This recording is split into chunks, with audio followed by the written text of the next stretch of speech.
হাসরের ময়দানে আপনি বুঝবেন। যদি বেলালকে জিজ্ঞাসা করেন, বেলাল ঈমানের দাম কত, বেলালকে বলবেন ঈমান কাকে বলে, তো হযরতে বেলাল বলবে উত্তপ্ত বালুর মধ্যে বুকে পাথর চাপা দিয়ে মরুভূমির রৌদ্রের মধ্যে পড়ে থাকাকে ঈমান বলে।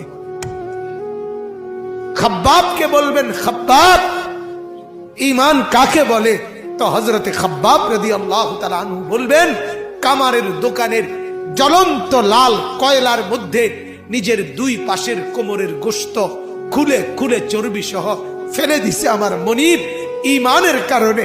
ঈমান এটাকে বলে। আপনি কি বুঝবেন? আপনি তো বুঝেন নাই বাপ। সারা পৃথিবীর জনসংখ্যা একেবারে বরাবর 800 কোটি পৌঁছে গেছে। 800 কোটি মানুষের মধ্যে 200 কোটি যদি ইমানদার হয়, মুসলমান হয়, তা এখনো তো এই মুহূর্তে 600 কোটি বেঈমান পড়ে আছে। তাহলে আপনি যদি সেই 600 কোটির মধ্যে হতেন, আমি যদি হতাম, কি হতো বাপ? মৃত্যু পর্যন্ত যদি কালেমার সন্ধান আমি না পেতাম, মৃত্যু পর্যন্ত যদি আমি মুমিনের পরিচয় না পেতাম, আমার অবস্থা কি হইতো? আমার কবর কি হতো?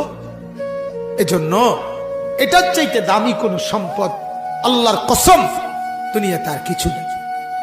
লা ইলাহা ইল্লাল্লাহ এই কালেমার সর্বনিম্ন দাম, সবচেয়ে কম মূল্য আল্লাহ যেটা দিবেন কালেমার, সেটা হলো 10 দুনিয়া বরাবর জান্নাত দান। সবাইকে না, সর্বনিম্ন সর্বনিম্ন সবচেয়ে ছোট জান্নাত যার, তারটাই 10 দুনিয়া বরাবর ঈমানের কারণে। মেরে মোহতারাম, আমার বাপ, আমার বন্ধু, আমার জওয়ান ভাই, খোদার দোহাই ঈমান যেন না হারায়।